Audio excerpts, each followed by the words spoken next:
Hello, beautiful souls, and welcome to the Medium's Table. I'm your host, Michelle Gardner. This podcast is your personal invitation to join me at the intersection of the everyday and the extraordinary. Together, we'll explore the magic of mediumship, share spiritual stories, and connect with fellow mediums on this incredible journey. So grab a seat, pour yourself a cuppa, and come join us at the Medium's Table, where spirits gather and stories unfold. Disclaimer, just a heads up to all our lovely followers. Our social media is a space where we share personal stories, including those of various mediums. Let's keep the vibe positive and respect each other's beliefs. Every journey is unique, and here we celebrate the diversity of experiences. I'd like to welcome to the show Martyn. And we've actually, Martyn, welcome to the show firstly. I didn't actually go over what it is that you want to, like, how do you address yourself? Just Martyn? Yeah, Martyn's good. That's a good way to start. Excellent, because I know your wife, Yes. and this is sort of our first real interaction meeting. Your story was presented to me by actually someone else who said, you have to get this man on your show. And I was like, really?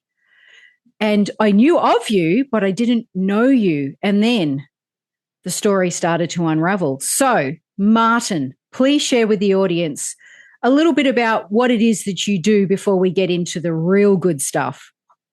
Oh, okay. So right now, I live this really just joyful, blissful, gorgeous life, and with high energy. And I have a coaching business and also an Amazon business, and I'm available for coaching, and I live just a beautiful, gorgeous life. And I really, I guess I feel like I live in such joy and ecstasy that it's been like this now for probably 20 years. I've just felt that almost every day, doesn't matter the circumstance, I can handle anything with ease and joy and love and bliss, basically. Yeah, and wow. I didn't start out that way. Yeah, and that's probably what the audience is going, oh, come on now. Come on. Who lives like that every single day? Well, stay with us because Martyn hasn't told his story yet, and you'll soon understand. But before we move on, Martyn, you've also done something recently that is, I see it as a quite phenomenal feat for anyone to write a book. Mm-hmm. Yeah, so I've just written a book about my life and about all these wild adventures, because where I am now is the result of lots of wild adventures. So the book is called Sure Let's Go, to the ends of the earth and a bit past that.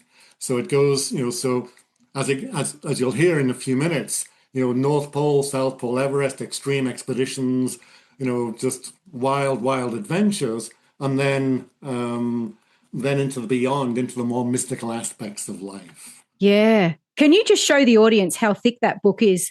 Because I actually ordered it, and I expected it to sort of be a thinner book, and I ordered it and I went, what the hell? And I was like, this is huge. And I think I sent your wife a message sort of like, okay, now I'm a little bit like, whoa, there's a lot in this book. And I have started to read it, but the interviews caught up to me and my reading is still behind. So I know that this is going to be the first time for me hearing a lot of what you're about to tell.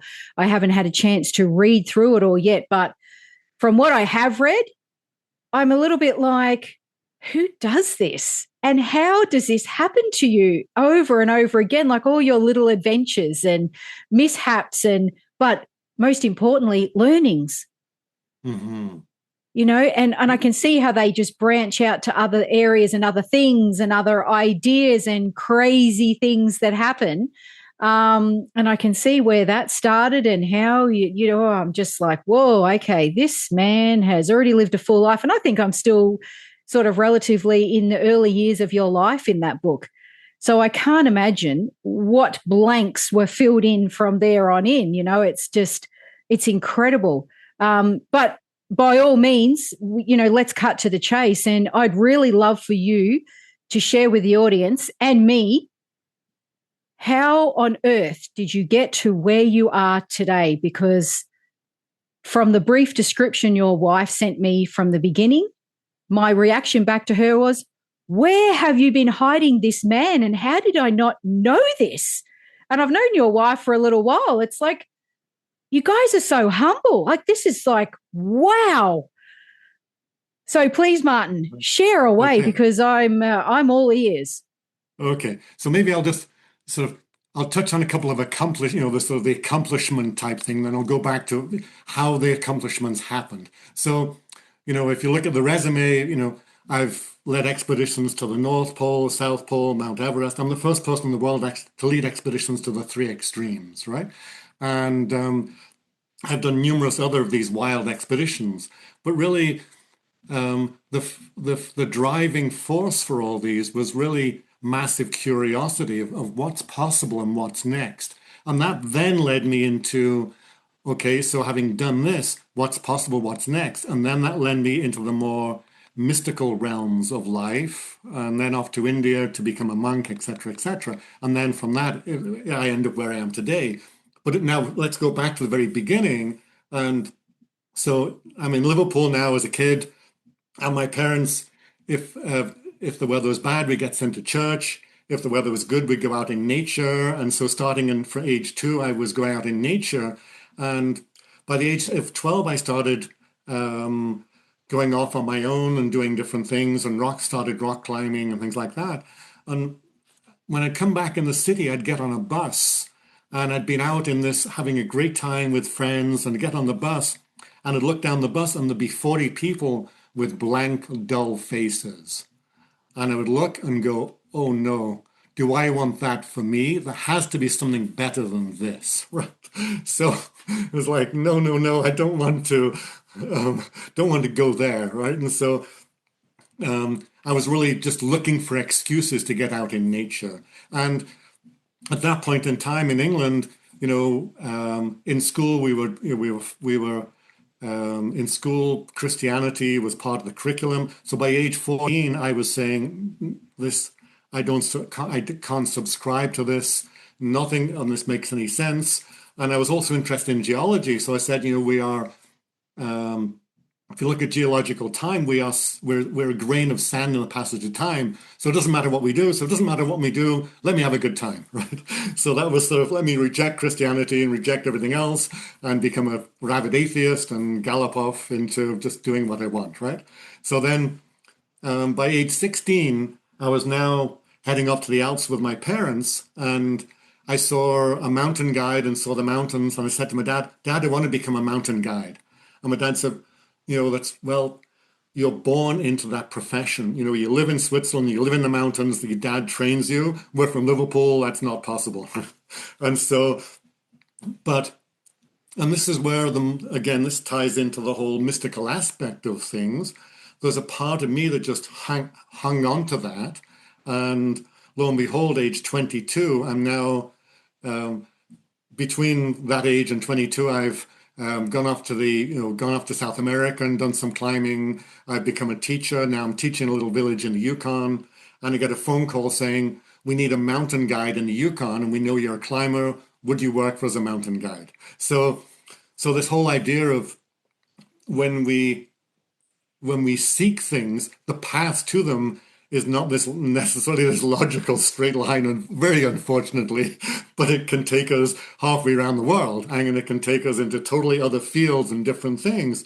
But it's amazing what happens as life unfolds. So I really it's way easier now for me to reflect back on these things, but I can really see that there's a part of me that is naturally inquisitive and an explorer, right? And so then I ended up in the Yukon in a little village, and in the winter the temperatures can be minus 40, minus 50, minus 60, minus 75, and the local people, they live off moose, which they go out and hunt, and so they're out there hunting at minus 50 quite casually, and with hardly anything, with a rifle and a blanket and a little thing of tea. And it was mind-blowing for me, even though I'd been climbing and stuff like this. here was this whole other culture living a totally different way, right? And their values and everything about it was just mind blowing. And now when I look back at that, I really see that any opportunity we have to step into different realities um, are hugely mind expanding and change how we perceive the world. And so that for me was just a wow, that opened more doors of possibility, right? So now um, I'm now working in the Yukon, and I start looking at the maps in the winter, and there's all these rivers in the Yukon that haven't been done in years, or there's no material about them. So now I form a guiding company. We're doing these rivers that haven't been done before. Those mountains haven't been climbed. So now, oh, look at that mountain over there. Look at that river over there. I'd spend winter poring over the maps and then go off and do these wild things. And then, so fast forward, and now a buddy comes to me and says, he succeeded on Everest. He was the second Canadian to climb Everest, and he wanted to do the highest peak in each continent. And so, and he and I climbed together, so I want you to help me. So the hardest peak to get to was in Antarctica. And it took us 3 years and lots of planning and wild expeditions, which I can talk about at other times. And we finally get to the top of the mountain after 3 years. And at the top of the mountain, we look out and we go, oh, wow, the South Pole is 700 miles over there, and it's never been visited from this direction. So, so on the way back, we're dirtbag climbers. We've been living in our vans just for the love of climbing. And but because we'd pulled these expeditions together, now we'd made $50,000. Going back through Chile, the people who are supplying us in Chile said, if you ever want to come back, you need fuel. And we have a sort of, we're desperate to get rid of some fuel. It'll cost you $50,000. So out comes the money, down it goes. Now we're committed to coming back. We get home, the phone starts ringing off the hook. And now an expedition company sort of springs up out of nowhere that it becomes very successful. And then the next journey is, well, let's ski to the South Pole. And so we pull a team together and we do that journey to the South Pole. Then one of the clients on that trip says, well, nobody's ever gone across the continent. It's never been done before. Can we do that? Well, let's see if we can do that. So then off we go and do that. And then I'm back and I'm off to a meeting, a business meeting. I'm staying with a friend, and my friend says, I've got some insights about your business partner. And I thought, okay, well, go ahead. And she describes my business partners to a T. And it's just, she said, one, is like a rolling stone. He just rolls over everything, right? And I said, this is so profound. How did you get these insights? And she said, well, I'm taking a course in psychic awareness. And so I said, well, what's that? I was still the atheist, right? Still a rampant atheist. And so she explained it to me. I said, okay, well, this is super interesting. So sign me up I want to check this out. Sign me up for five psychics and channels over the next 5 days. I want to check this out, right? So off I went in my, my atheist mentality, and lo and behold, each one, revealed, awesome stuff to me, amazing stuff. And then it's like, wow, well, that's interesting. So what's next? So then I'm back at my buddy's house, and I'm looking around for my keys, and I hear a strong voice in my head saying, they're in the front door. And I go, shake my head, no. So I'm not paying any attention to that, right? So then I go off and look around the house some more, another half hour. I finally stagger to the front door, and lo and behold, there they are. So that then starts, well, what was that all about? So now I'm into this inquiry into that.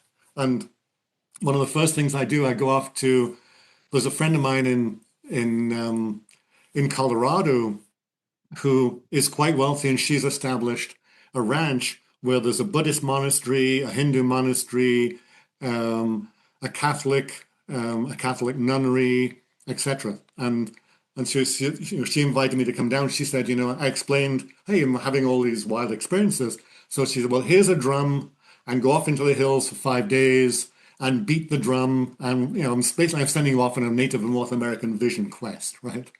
So I head off there and it's winter and there's snow on the ground and I'm beating away on my drum and doing various other things. And then all of a sudden, I have this experience where I hear this voice say, "This is Christ consciousness." And the zoing. And all of a sudden, I can see humanity in all its the games and the struggles and the ups and downs. And I'm sort of just observer of humanity. Oh, wow. Then after 10 minutes, it faded away. Then next day, I'm now in day 4 of this vision quest. It's zoing again. And now this is Mary consciousness. But I thought, well, who the heck is Mary? And the Mary consciousness was sort of softer and gentle. It's still the same perception of just humanity and all its struggles and difficulties and et cetera, et cetera. But I was thinking, who the heck is Mary?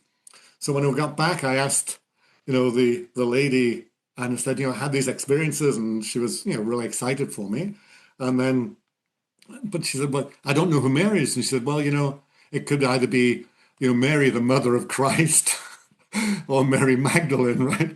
Oh, okay. So then I really started to inquire more. Well, what is this all about?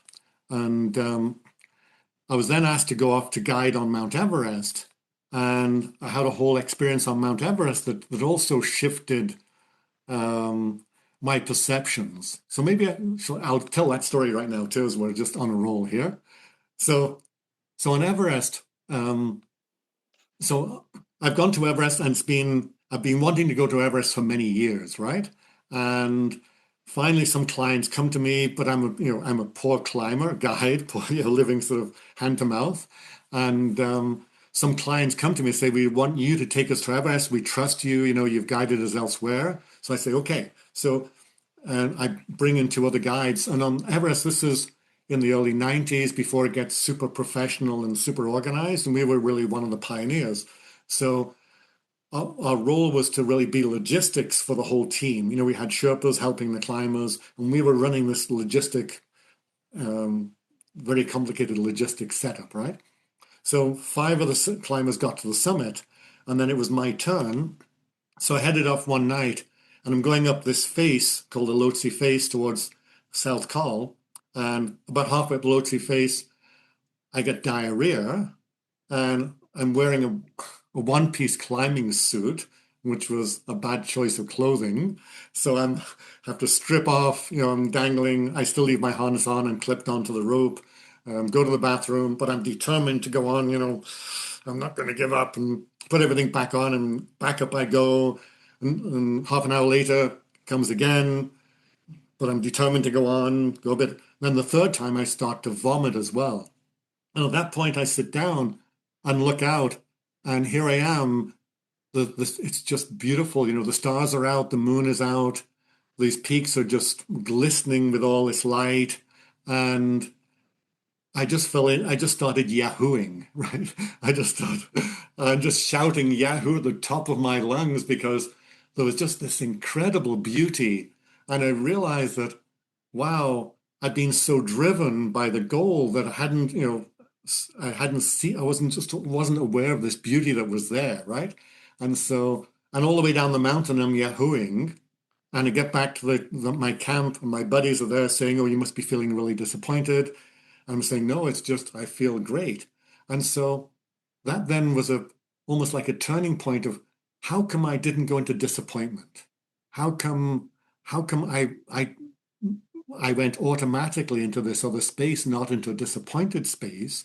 And is that possible more often? Because I don't Yeah. like being disappointed particularly. So how can I change that?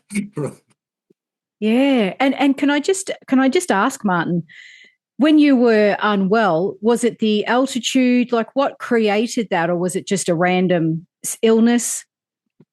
No, actually, we'd made friends with some climbers from Spain, and they had canned this really good gourmet food in a restaurant in Spain, and and it was chicken, and the chicken, so Oh, it was, okay. yeah, the chicken had gone bad, and so I got Yeah. pneumonia. Yeah, And you could imagine at that point, anyone else who was feeling like that, diarrhea and vomiting, I mean, you in your own mind, you're thinking, how do you even acknowledge anything around you other than you just want to go home or you want to get out of there? Do you know what I mean? But to have that moment of the magnificence in front of you, it truly is incredible. Yeah. No, and the thing is that what I see is that these are spontaneous happenings, right? I didn't try to do it, it just happened. And so that's the thing that I'm interested in, is that we can't have these happenings all the time. That's how life can occur to us, as these happenings where we just go, oh, this is not a problem. How unusual. Normally this is a problem for me. Normally I'm frustrated and pissed off by this, but in this moment I'm joyful and blissful and giggling, right? Yeah. Yeah. And that's a really great state of mind to be in. And like you say, how did that happen when you should have been annoyed, pissed off, and everything else in between? But I guess it's living in the present moment, isn't it? Hmm. Yeah. Now, as I look back on it, I can really see that all those conditions that I'd been in helped me be there in that moment. That it was the vast variety of different conditions that enabled me to be just, oh, this is, move beyond the immediate to the beauty. Yeah. Yeah, definitely. Wow. So then that led me on this, that one then was this a bit of a quest of just what what is our human potential? Who are we as humans? What are we? So, I spent time, meditating. I spent time, you know, doing various, I became a breathwork coach. I did a lot of past life work and a whole pile of different methodologies to explore what is our potential. And then it was in 2005 I met um, a young Indian saint and was really struck by who he was, and said, okay, let me go off to India and learn from him and study with him. And so, and if I was to encapsulate that time in India, he was really pushing us all the time, to experiment and to try different things, because he was saying, the mind is super tricky. The mind, if I give you a technique, within 3 to 4 days, the mind will figure out a way around it. So I have to constantly reinvent things, change things up, so that, so you start seeing the mind as different from you. So you start looking at the mind from the external perspective and looking at your physiology and your psychology and your emotional body as different to your true essence. So you have your true essence, and then you have all these other bodies that do different things in the world, the personalities, etc., right? And so, and having done all those things on expeditions, many of the things he threw at us were just what I'd been doing on expeditions unconsciously. So he would say, for instance, let's go without food for a couple of weeks. Let's reduce food and do all these different practices. But meanwhile, I'd starved on expeditions, by accident, right? And he would say, let's go without sleep. Let's go, for the next 3 days without sleep. And again, on expeditions, we'd gone without sleep by accident, right? Or sometimes by design, but often by accident. And so I realized the parallels between pushing oneself, um, as you know from all the weightlifting you do on all the bodybuilding, that when we push ourselves, we access whole different perspectives, right? And so it's really, that was what he was doing often in India, is getting us to shift perspective very rapidly. So we ended up sitting in that almost like I am eternal body, and watching from the I am eternal body, looking back at, oh, and my personality freaks out at this, or my emotional body has a strong desire for this, or etc. Yeah, definitely. I definitely understand what you're saying. When you're pushed to the limits, you can either throw the towel in, or you can learn to pivot and grow and really truly understand yourself and how that growth happens, break it down and I guess it's more surrendering into it But you got to want to do it. That's the thing. That's the key, is you got to want to do it. That's right. Yes. Yeah. And, if I look back now, I can see that I was always driven. I was always functioning from enthusiasm. I don't feel I've ever worked, I've never worked hard in my life. Right? I've always done enthusiasm, creates the ability to truck through snow for 10 hours a day at -20, or to sit down and do a spreadsheet all night because it had to be done by, 5 o'clock in the morning to present to whatever, so this, doing the spreadsheet all night was never hard work because it came from enthusiasm. Yeah, oh, I totally understand.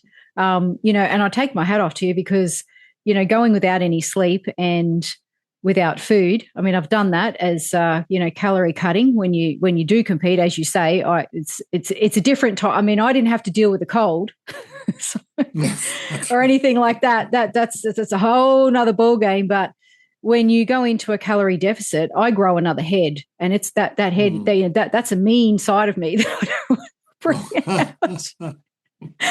And being sleep deprived. So I take my hat off to you because I understand it puts you in a totally different place to where you normally are. And it is, for some people, that can be a very, very, very dark place. So Mhm. and again, like I said, for you to become enlightened by that, I'm like, that's huge. That's huge.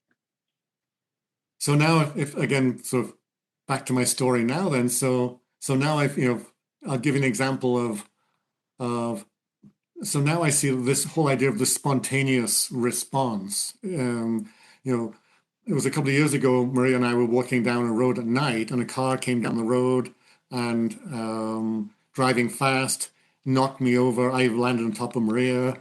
My arm was bleeding, you know, and I got to my feet, and the driver went zooming past. There was a stop sign just in front of us. The driver knew they'd hit me, so they panicked. They went through the stop sign and kept on going. And when I stood up, what happened was I felt overwhelming compassion for the driver. You know, that was my that just flowed out of me. It was just, oh, this poor person, they're freaking out. They think they've killed somebody or hit somebody and they're panicking, right? And but that was just my spontaneous response, right? And it's it's just beautiful to be the observer of that and going, oh shit, that's amazing. I didn't go into, fuck you.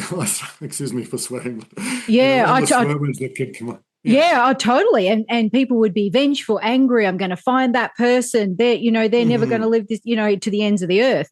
I totally get what you're saying. And wow, what a space to be in when something like that happens. I mean, that was a hit and run. Hmm. That's right. Yeah. Yeah.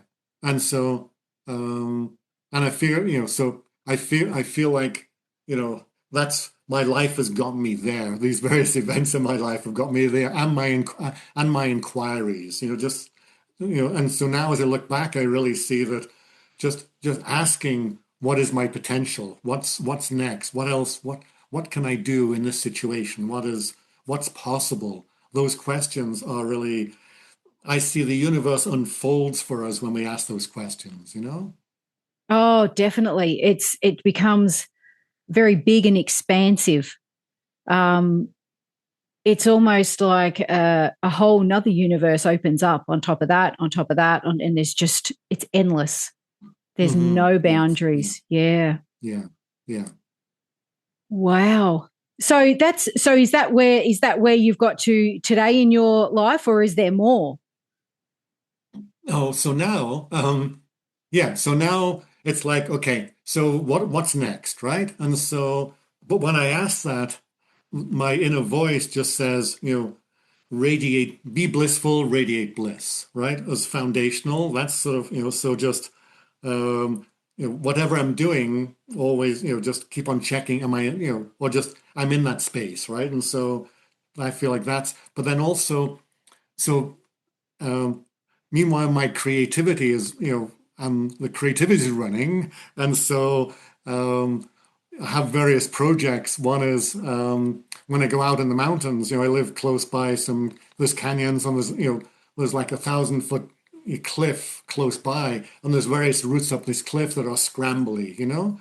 So I go out there and I'm scrambling, and I'm now finding that doing peace chants while traveling through nature, things like "May all beings be peaceful, may all beings be peaceful."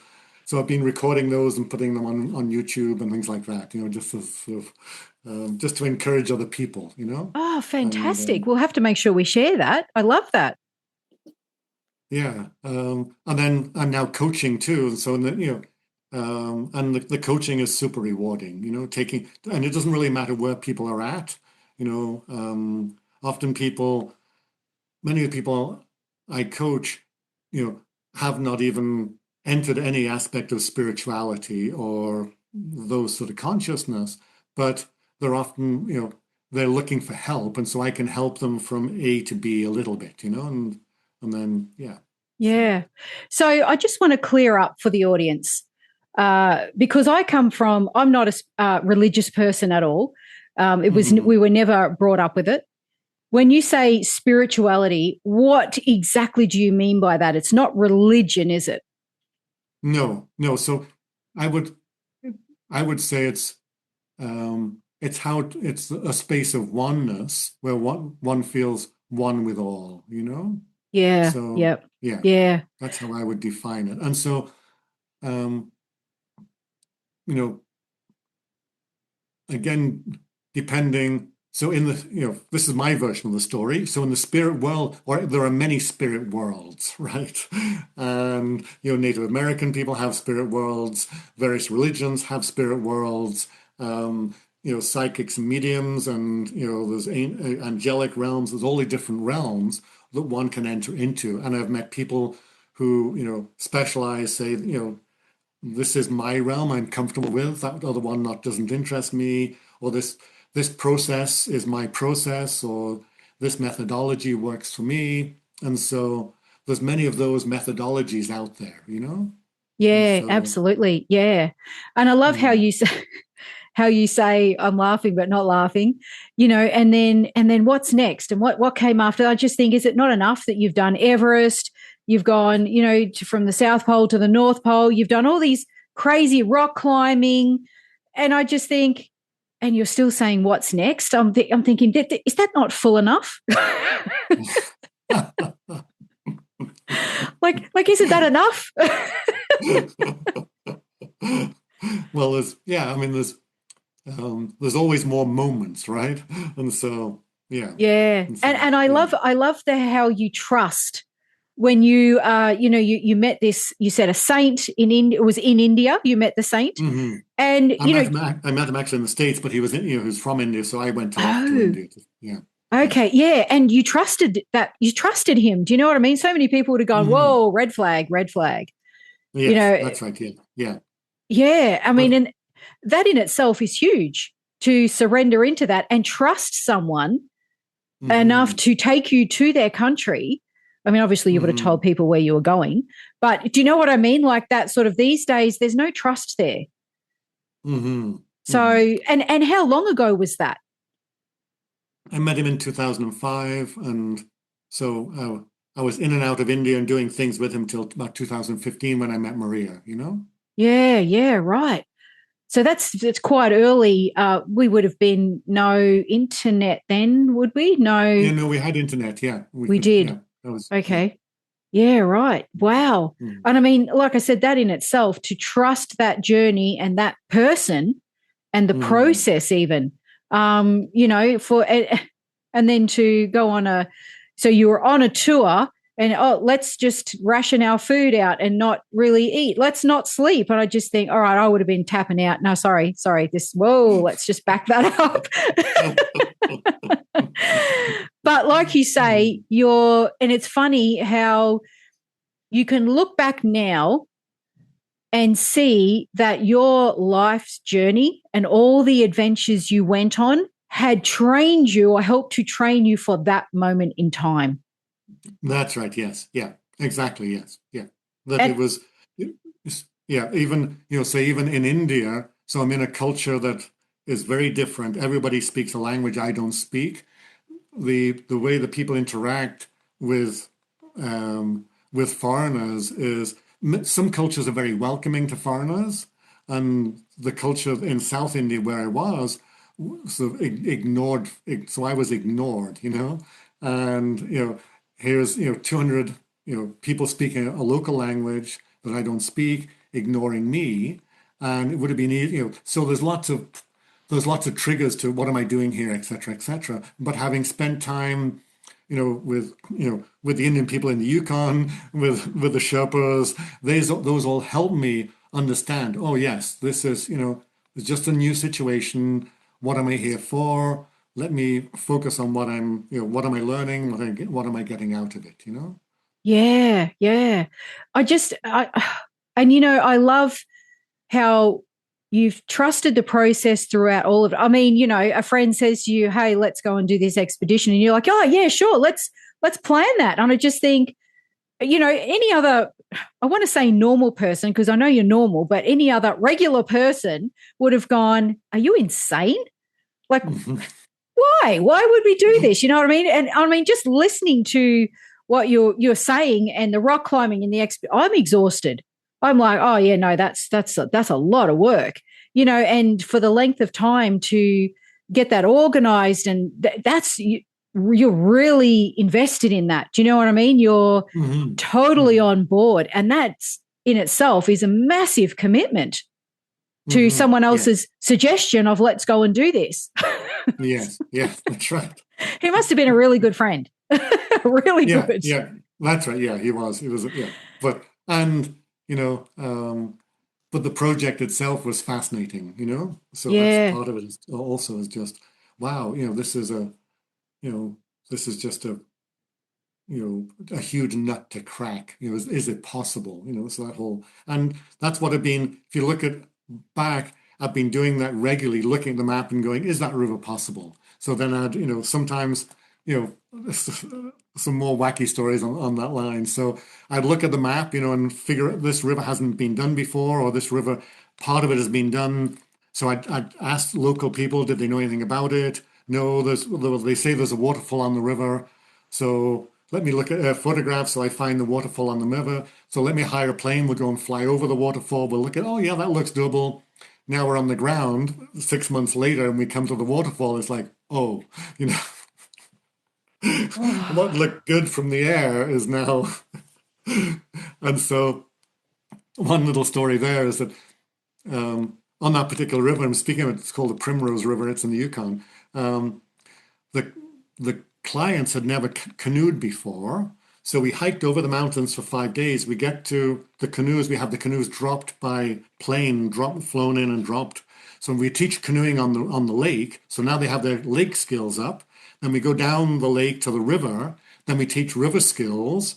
Meanwhile, we know there's a waterfall further down the river, right? So then we come down. We come to the waterfall. Oh, it's way big and it's impossible. We're going to have to portage around it. So we spend half a day moving everybody around the waterfall. Then we have to lower people down a cliff into this canyon. But then the next section of river looks straightforward, right? So we say to everybody, the next section's straightforward. We're good to go. The first boat pulls out though, and they capsize. Then the second boat goes out and they capsize. And we're thinking, what's going on? This is easy water. But then we realize, oh, the din from the waterfall is freaking everybody out.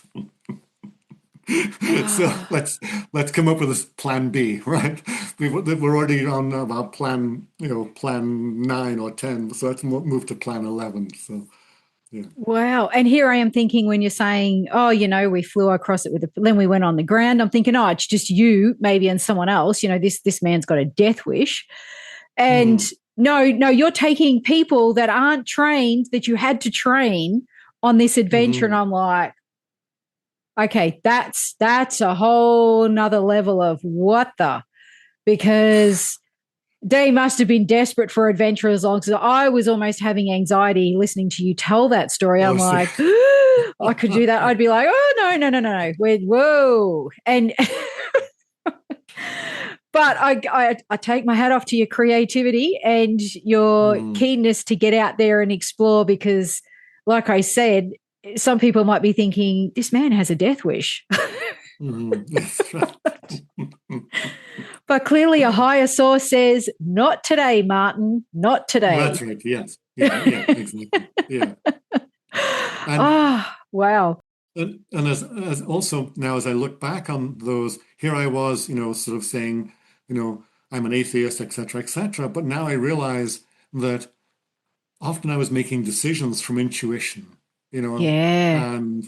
and my, that I realize that when we're out in nature or just exploring, we can't use logic. So we then start using all our sensory perception, and so we are getting intuitive messages about what's safe, what's unsafe, which way to go, all that sort of stuff.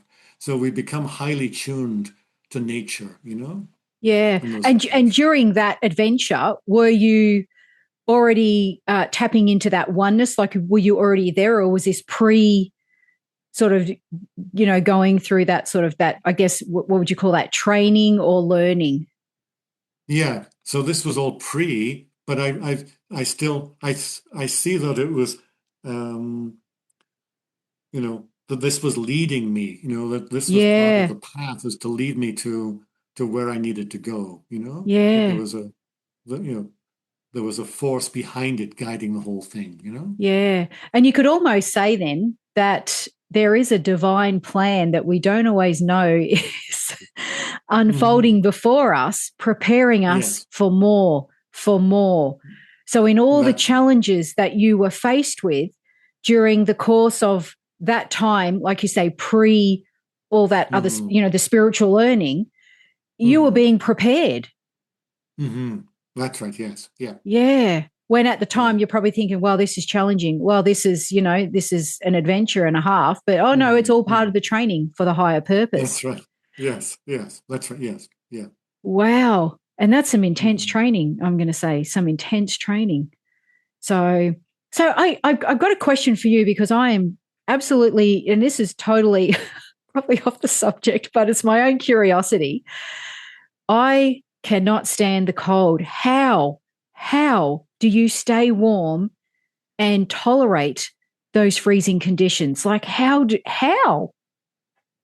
So there's um, so there's two things. One, we can become acclimatized to it. So when I turned up in the Yukon, in this little village, the kids were going out at minus 40 in in running shoes and jean jackets with no hat and playing soccer for 30 minutes and running around and having a great old time. So you can become acclimatized, but then also, but on expeditions, we become very good at um, moving from a warm environment to warm environment. So as soon as we're moving, we're generating heat, right? So then with the heat generators are on, we're starting to move. As long as we have the right clothing and adjusted properly, we're good, right? So then we can move for 10 hours.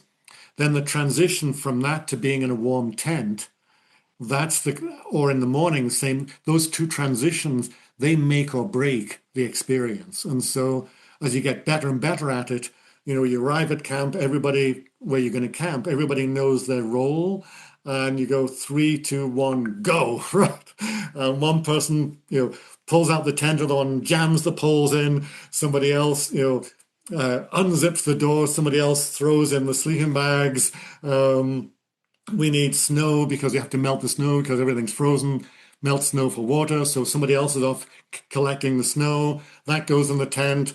Then we all pile in, zip up the door, the stove goes on. 3 minutes later, the tent is now warm, right? But it's when, um, for instance, in the morning, it's much even more obvious. And in the evening, it's not so bad. But in the morning, it's super obvious because then if somebody's slightly late, and 6 people are standing around waiting for the one person, to fiddle with their boots, and you're standing around for 10 minutes, then all of a sudden, you can end up actually in a nightmare situation in 10 minutes, Yeah, almost, wow. So time really is of the essence and everybody needs to know their role. That's right. Yes. Yeah. And, it's Oh, just, yeah. wow. You'd want to go with people that were very committed and motivated to make sure that they were playing their part to a T, Mm-hmm. because I guess the That's right. survival of Yes. everybody relies on that.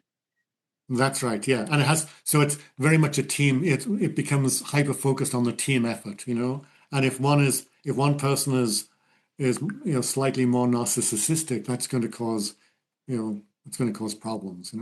Oh, yeah, I can imagine. Wow. Mm-hmm. Wow, that's just it. I can't believe that. That's, yeah. Like I said, I just think about it. I'm like, yep, nope. So do you think also your upbringing in Liverpool, and I will assume that's in England because we have a Liverpool in Yeah. Australia, Yeah. that those temperatures there also have helped you with those conditions when you were out on expeditions?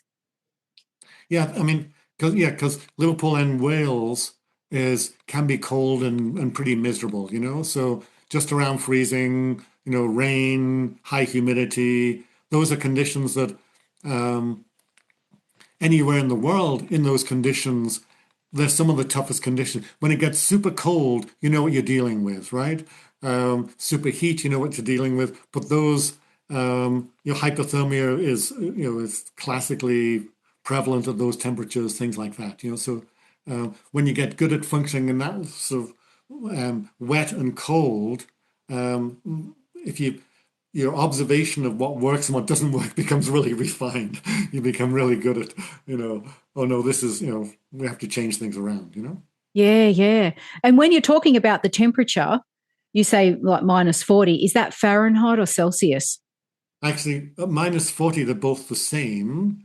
So at minus 50 Celsius is like -60 Fahrenheit, 55 minus, Right. Okay. so yeah. I've always got to check that because in America, everybody talks Fahrenheit, but In here we Fahrenheit, talk but you think in Celsius. Celsius, right? Yeah, Yeah, yeah, yeah, yeah, yeah. So exactly. actually, for the Australians listening, yeah, it would be, the temperatures would be -50. Yeah, Yeah, no. Oh, I just think, how do people survive that? Yeah, that's just anyway. Let's move on to the next question that I have then. yes, that's right. So are you able to explain to us what does it take to be a monk? Like, what is that? What does that actually mean? Oh, so um, it's really taking um, agreeing to follow certain rules. So typically, in the organization, it has various depending on the organization. The organization I was in, they were saying your personal possessions that you had before, you keep wherever you want, they're yours, it's up to you to do. While you're here, we want you to limit your possessions to a few things. We don't want you to have, again, we're looking at, a reduction in material distraction, right? So fewer possessions. We want you to follow the rules that we lay out. Things like that. So there's various, depending on which order it is. There's various rules. Okay, yeah, right. Okay. Because I've never known anyone to be a monk. And it's like, what does that actually entail? Do you know what I mean? It's Mhm. so okay. That was probably my curiosity as well. But again, if the audience is wondering, now we have the explanation of what that means. So interesting. And so even though you're not in India, no matter where you are, you're still classified as a monk. You still practice. That's right. Yeah. So I was then, being sent various places in the world to teach meditation and things like that. And so typically I would travel, I had traveling clothes and often I would say fly to Toronto and a ticket would be given to me. Arrive in Toronto and with no money, but I'd be given a car, the devotees there, the group there would provide me with a vehicle, a place to stay, et cetera, et cetera. And so then a ticket would be given to me to fly somewhere else and et cetera, et cetera. Wow.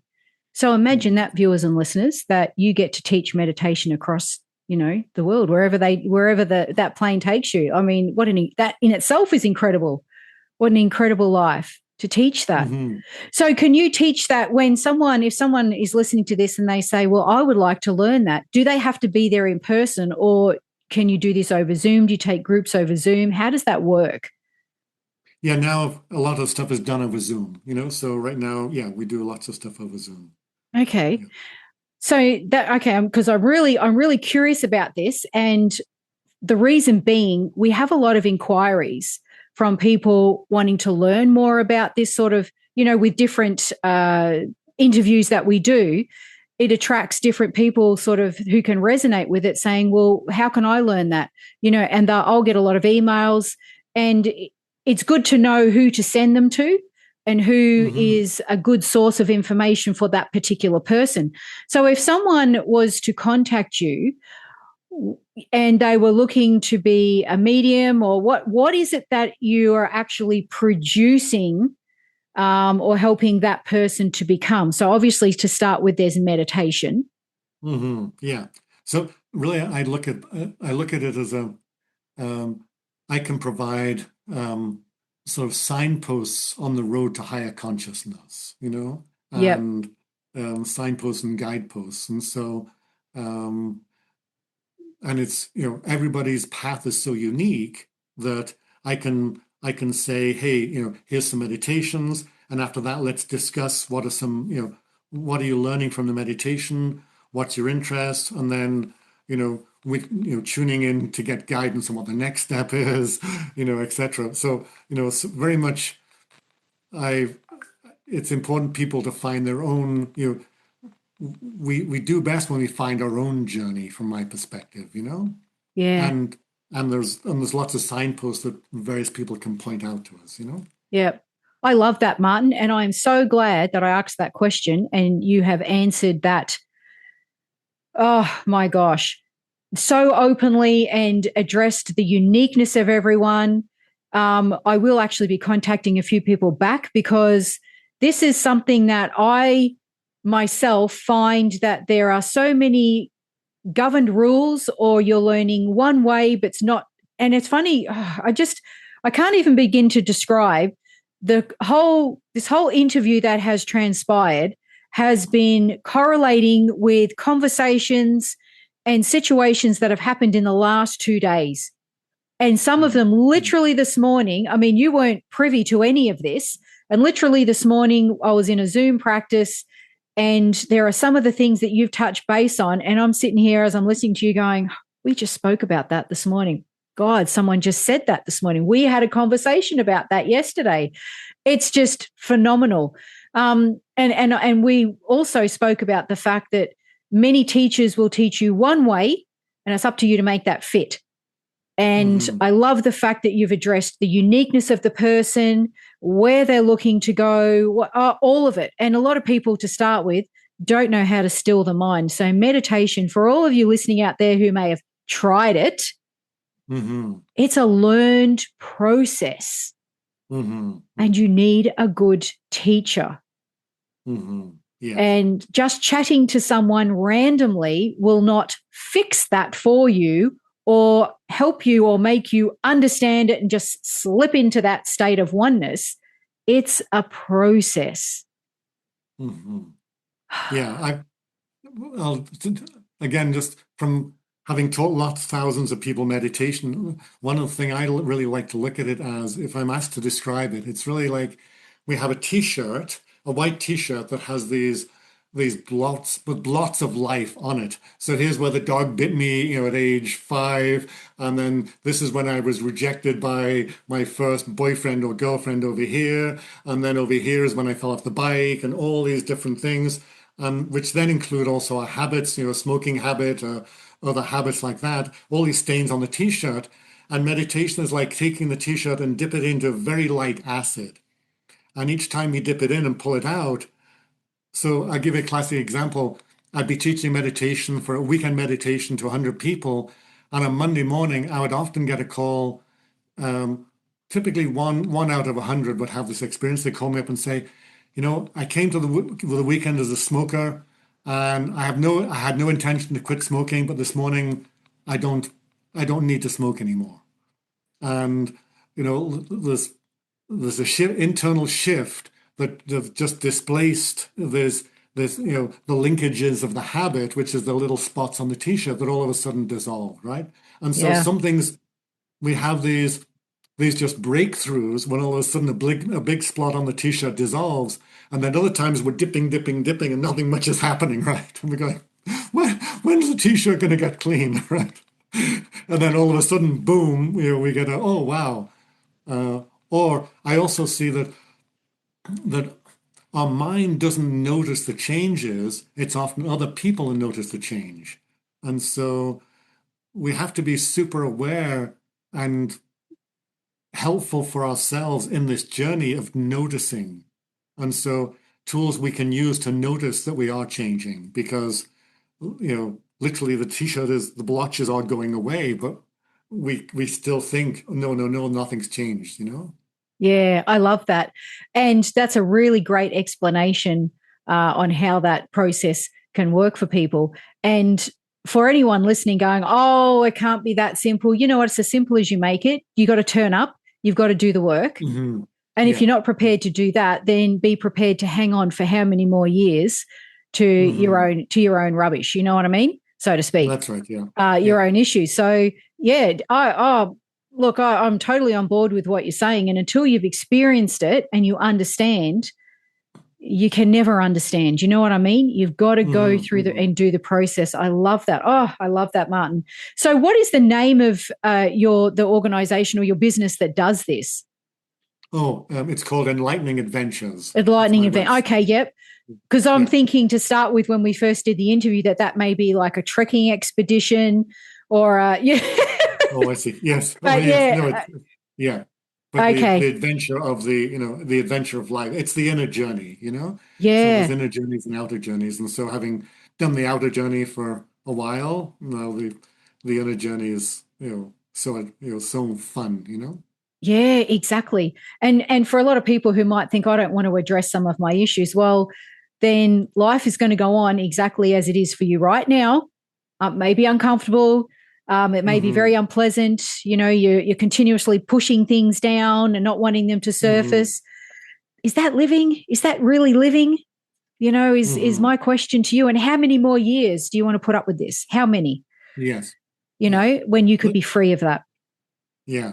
And there's if you don't mind, there's a little story there, because again, as I work with people, I realize that we have these unconscious habits that we put up with. So I was talking recently to somebody, they're in Canada, they drive to work in Toronto. Once a week, they get stuck in traffic and they have a lousy time and they get upset. So in the coaching, we were discussing that. And I said, well, if you do, there's this period of time, 20 minutes a day times 20 years, that's the unconscious pattern you're stuck in, right? And unless you do something about it, you'll just keep on repeating it.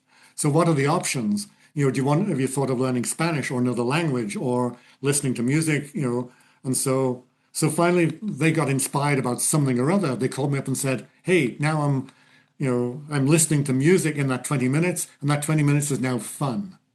So all it took was them genuinely inquiring what is possible in my moments of unconsciousness, right? What are my alternatives? And an idea, intuition shows up, or a guide, a person, life shows up to give us the answer, right? When we ask the question. Yeah, absolutely. Absolutely. And again, as it was a great example in your life, it's preparing you for more. There's always more, no matter what shows up, no matter what challenges you're faced with, it's preparing you for something greater. So for those that are going, oh, that's all right for you to say, okay, did you listen to Martyn's story? All of it? That's right. Like you mentioned, you were, living out of your van. What did you call it? A dirt? No, what you were? Dirt bag. That's right. But, so you've been there, you've done that, you've experienced all these things. So, yeah, it is all right for you to say this because you've been there. And I think that's the biggest thing is when you've had those experiences, you can understand better, more, and on a whole different level, people that come to you who have, maybe finding those things challenging, or, you're at their level, because you do know. That's right. Yes. Yeah. Yeah, I love that. Oh, thank you so much, Martyn, for joining us today. And it's just fascinating. I'm sure I'll walk away from this interview and I will have 1,000 more questions those cogs will keep turning and turning in my mind. So next time we get together, I'll probably have a list. I'll be like, okay, before we start, let's address the previous interview because now I have more questions. Oh, yes, okay. But more importantly, now through these adventures and your life, you were encouraged to write a book, if you want to hold that up again. Yes, yeah. And where can people find this book? It's on Amazon and also at my website, Enlightening Adventures. You can find it there too. And so it's called Sure, Let's Go to the Ends of the Earth and a bit past that. Yes, fantastic. And I will put the link below. However, I'm just going to state this. In different countries, your Amazon is not going to be Amazon USA or Amazon Australia. Oh, I see. Look for it in your country. So maybe type in the title and the author for it to come up. Because if I put a link in there that's to Australia, people in other parts of the world don't want it to be shipped from Australia. So look for it in your country's Amazon. And also, Martyn, where can people find you if they want to make inquiries, they want to reach out and contact you? Yeah, so that's on the website, which is, again, enlighteningadventures.com. And you can send me a message from there, Okay. And, are you on social media at all? Not very much. So. Okay. No, I was just wondering because a lot of people have a Facebook page or something of the sorts. You said you were on YouTube. Yes, that's right. Yeah, hang on a second. And in fact, I am on Facebook too. Martyn.williamsbliss.bliss. Martyn.williams.bliss. Okay. I'll put that in the description below as well so people can find you easily. Right. And your YouTube channel is, what's that called? A channel is called Enlightenment How. Okay. Excellent. Enlightenment How. Yeah. Excellent. All right. I will put all of those links in the description so you can find Martyn easily. And like I said, I absolutely, and it really resonates with me. I love the fact that you are working with people's unique abilities. I love that. And that's, I think, something that I've been mentioning a lot to different other mediums and light workers, that where are the teachers that are teaching us where we're at for our own unique abilities? And voila, as you say, the universe has provided. Here you are. Good. Thank you so much, Martyn, for joining us. And I look forward to having you back on the show very soon. To view the show notes, head over to themediumstable.com.au. If you want to watch these episodes, head over to our YouTube channel, The Medium's Table Podcast.